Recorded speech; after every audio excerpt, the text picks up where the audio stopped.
Assalamu alaikum. My name is zeeshanrahatkureshi. I'm the founder and CEO of High Achievers League. So today we have with us Sarmad Afzal. He did his master's in applied data science from University of Chicago. Currently, he's working at Royal Cyber in Chicago. So welcome to our podcast, Sarmad. Thank you so much. Thanks for giving me this opportunity to discuss whatever my journey has been so far to coming to the US, doing masters and getting the job. So, Samad, I remember when you were doing GRE classes from me, you were somewhere in Balochistan in snow-capped mountains. You were living in a container and you had your internet access through satellite dish, but you were, still working very hard for GRE. So, can you tell me where did you get that motivation from? Absolutely. So basically, I will always wanted to go for masters. I mean, like US master's stream, that was always there. But I mean, after my undergrad, I started working with a company in oil and gas. And over there, I spent like 3.5 years. Those were the times when I actually, got engaged with you for GRE preparations. And thank you so much for your for your guidance and all. Actually, that really made an impact getting into a big university over here.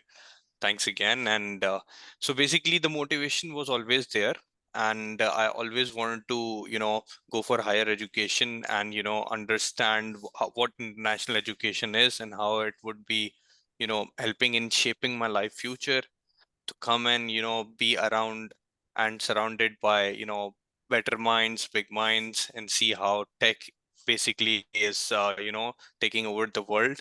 And absolutely. I mean, these motivations were there, and it eventually helped me, get into a good university. And now, I mean, I'm already graduated with masters and doing a full-time job over here. Okay, that's great. So, tell me, what does this company Royal Cyber do where you are working currently? So it's basically an IT and digital transformation consultancy.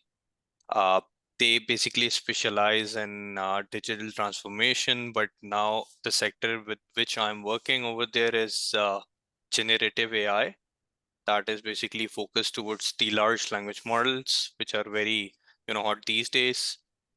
And I mean, they span over multiple industries, but mostly they are related to, digital transformation. Okay, so what is it with artificial intelligence and data? Because people these days talk about data all the time, and artificial intelligence has taken the world by storm. So I think your decision to get into data and AI, it was a very wise decision. So can you enlighten us a bit about artificial intelligence and the world of data? Absolutely. I mean, I've been in the oil industry, and that was like oil is gold, but now they say like data is the new oil. So basically, uh, with data and getting meaningful insights out of it and drafting power from that is basically what artificial intelligence is doing. These are like models. I mean, I don't want to go into much of technical details, but it's like you train models, you show them the data, and from there they learn the patterns, and then they understand how human basically understand things and how they interpret what's going on around them. That's how they basically got into deep learning neural networks and eventually trained artificial intelligence models. And today, I mean, everybody is well accustomed with ChatGPT. And I Yeah. believe like in near future, there'll be like much advanced innovations and I mean, world would change. I think the decision was right, but yeah, the competition at the same time is very tough. Okay. So how's your American experience been? American experience so far has been amazing. I mean, it's very diverse and people from multiple cultures, you get to know each other, and it's like learning something new every other day. So far, it has been very amazing. And I mean, I have friend circle which it spans from, of course, Americans to British to Indians, of course, Chinese, and many multiple countries. So it's diverse, it's very challenging, it's interesting. Every day you are up to a new challenge, and I mean, I'm pretty much enjoying it so far. Okay, all right. So tell us about some of the university facilities that you had while at University of Chicago, because they say that, an American university is a mini town in its own right. So what were some of the facilities that you enjoyed at the university, and was there anything that surprised you about anything like the size of the university or the facilities that they were providing? So starting with the surprise, which wasn't actually a surprise, but came as, something strange to me, which was like the universities over here are not like gated universities like what we usually have in Pakistan. The universities are like spread it over in a town, and you go into one building that is university, and the one right beside it, it's not university, it's a private property. So that was Right. something different. But apart from that, uh, they have like diversity centers, they have spiritual centers, of course they have the career centers, and then whenever you get into university, they make sure they facilitate you with each and every stepping stone to make you comfortable in settling in. And uh, what I felt is that you have to be on top of that. Since it's a university, nobody's going to uh, spoon feed you or something. They'll be throwing Right. information at you, and you have to pick the right thing. And you should know what is actually in the university and how you can approach someone to get that facility. So things are there. And one more thing I would like to point out over here is that I was like a little scary coming like first time in the US, and over here halal food, Islam, and these kind of things were something which were always like questioning my mind.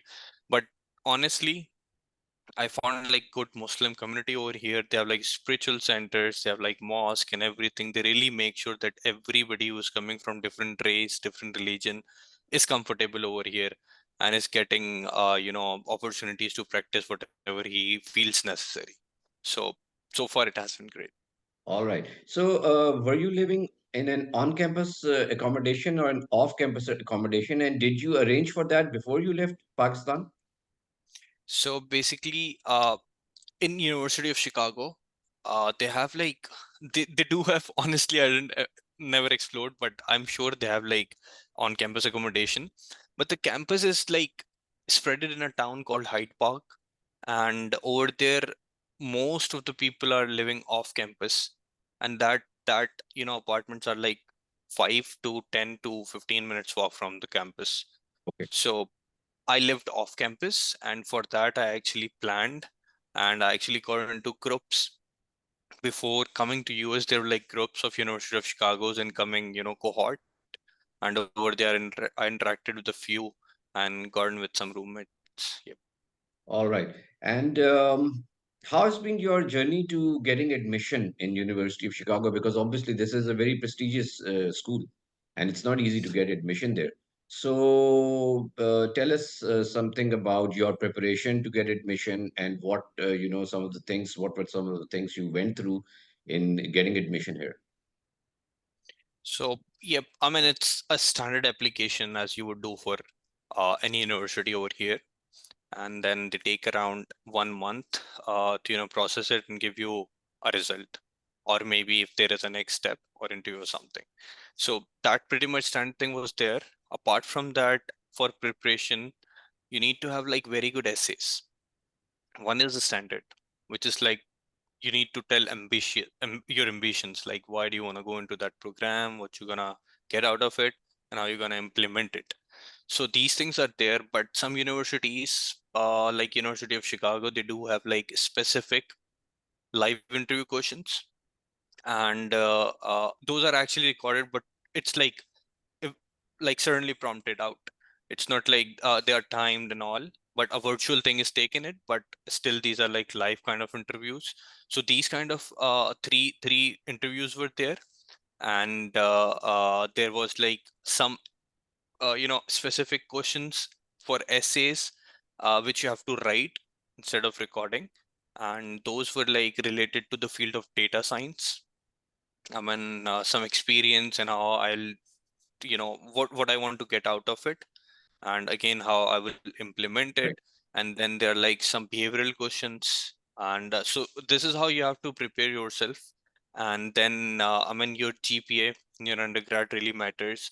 Your letter of recommendations really matters. You are, if you are like working professional, you should get at least one from your company and a few from your professors from undergrad. And I think that's pretty much it. So Okay.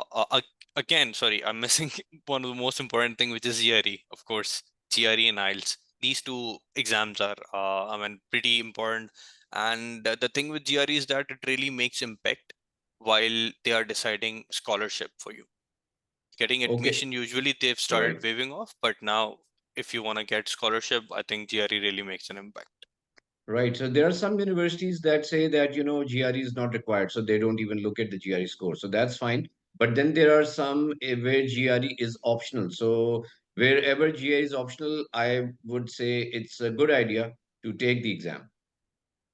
Absolutely. I mean, It, so the impact that GRE makes is that once you get the admission, let's say you were taken for some reasons out of the pool where they were like actually giving GRE as a criteria. But if you want to get scholarship, which is, I believe, it is very imperative being in US right now. So to get scholarship, GRE really plays a key role. So right. one should have good score over there. So Sarmad, you were in the master's program. Did you have full funding? No, I didn't have full Okay. funding. All I had right. like So around, you, yeah, yeah, please continue.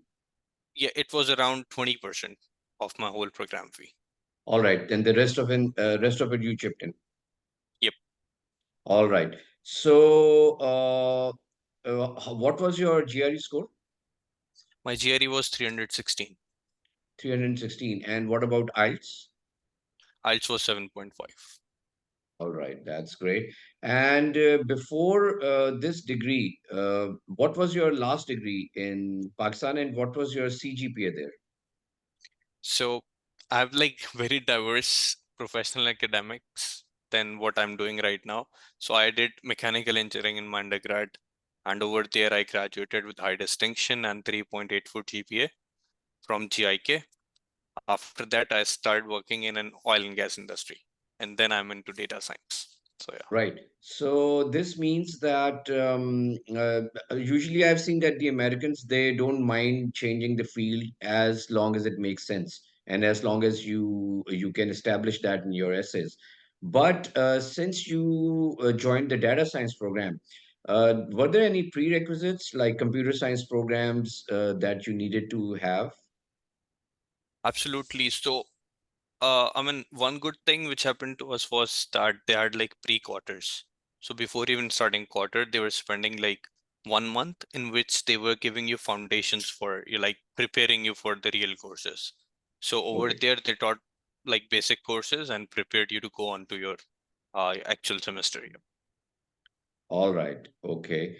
And I know it's late in Chicago right now. So, last question. What are your future plans and where do you see yourself in the medium term and long term? So, since I told you I'm coming from a different background, I'm getting really hands-on experience with my field right now, which is data science. It's like there is a huge learning curve, and I think I'm making progress little by little. In the near future, I wanna exploit my OPT, which on which I have like around 2 more years. And after the OPT, I plan to go back to Pakistan. And I feel like there is a good space to create, digital and artificial intelligence consultancy to, help all the businesses in Pakistan or even international businesses to help their digital transformation and prove their future with AI. So that's the long-term plan. Okay, so thank you so much, Samad. It was an really enlightening interview, and I'm sure students will learn a lot from this interview. Thank you for taking your time out and for this interview. I really appreciate, and I know it's quite late in Chicago right now, so have a good night's sleep, and thank you so much. Of course, thank you so much again for the opportunity, and it was a pleasure talking to you as always. Allah Hafiz. Love is, thank you.